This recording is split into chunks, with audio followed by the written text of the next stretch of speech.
d'investisseurs qui attendaient pour voir ce qui se passe à Montréal et surtout on voit beaucoup d'investisseurs à d'autres parties du Canada, surtout d'Ontario et d'Alberta et aussi de Colombie-Britannique qui regardent Montréal comme une opportunité.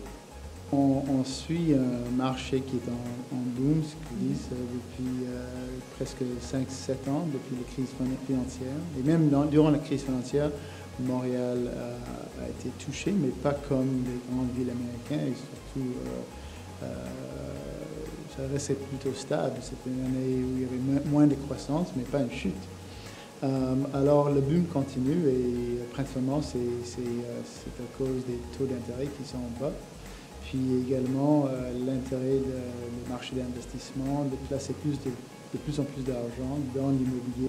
Montréal connaît définitivement un boom immobilier, dans tous les sens du mot.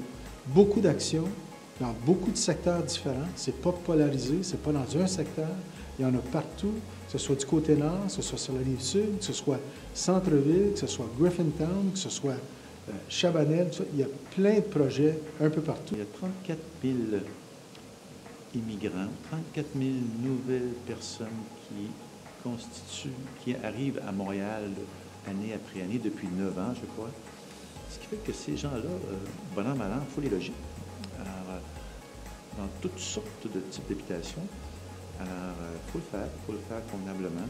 Et ça amène une demande à nous, les promoteurs, d'être sensibles à la diversité des demandes des gens. Il y a quelques projets qui viennent de s'annoncer, effectivement, au niveau du bureau ou du commercial, mais on peut dire que 90 ou pas loin de 90 sont des condominiums.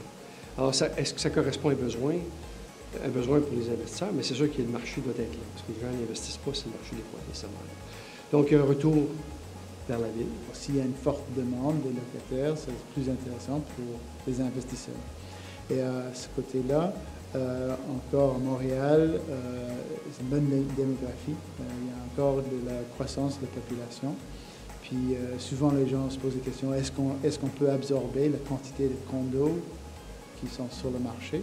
Puis notre opinion chez Jones Lang LaSalle, c'est oui, ça va continuer.